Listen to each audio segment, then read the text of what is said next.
നമ്മുടെ മനസ്സ് നന്നായിട്ട് വായിച്ചെടുക്കുന്ന ഒരാളാട്ടോ ഈ ഒരു ഇൻസ്റ്റാഗ്രാം എന്ന് പറയുന്നത്. ഇപ്പൊ എന്ത് കാര്യം മനസ്സിലങ്ങോട്ട് ആലോചിച്ചാൽ തന്നെ തൊട്ടടുത്ത വീഡിയോ അതിനെ പറ്റിയിട്ടായിരിക്കും. അതിനിപ്പോ എന്തും ആയിക്കോട്ടെ, നമ്മൾ എന്തിനെ പറ്റി ചിന്തിച്ചാലും ഓൺ ദ സ്പോട്ടിൽ അതിന്റെ വീഡിയോ ആയിരിക്കും നമുക്ക് വരുന്നത് തന്നെ. പിന്നെ അത് ഒരു രീതിയിൽ ചിന്തിച്ചാൽ ഭയങ്കര ഹെൽപ്ഫുൾ ആണ് കേട്ടോ. കാരണം നമ്മൾ അത്രയും നേരം തേടി നടന്നിട്ട് കിട്ടാതായിരിക്കും ഇൻസ്റ്റാഗ്രാം ആയിട്ട് നമ്മുടെ മുന്നിലോട്ട് കൊണ്ടുതരുന്നത്.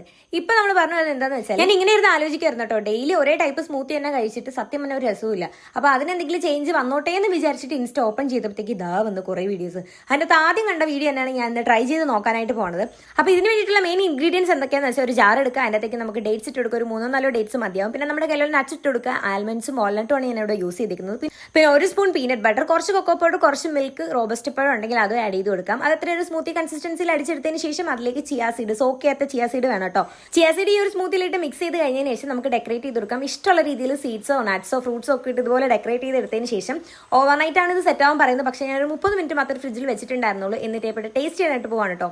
സത്യം പറയില്ല, ഇത്രയും ടേസ്റ്റുള്ള സ്മൂത്തി ഞാൻ എൻ്റെ ലൈഫിൽ കഴിച്ചിട്ട്. പിന്നെ വേറൊരു കാര്യം സത്യം പറയല്ലോ, എന്നെ പോലെ ഷുഗർ ക്രേവിങ്സ് ഉള്ളവർക്ക് പറ്റിയ നല്ലൊരു ഓപ്ഷൻ ആണിത്. നമുക്ക് ശരിക്കും പറഞ്ഞാൽ മധുരമുള്ളൊരു ഷേക്ക് കുടിച്ചൊരു ഫീൽ ആണ് ഇത് കഴിച്ചാൽ. ട്രസ്റ്റ് മീ, ഇത് നിങ്ങൾക്ക് ട്രൈ ചെയ്ത് നോക്കാം.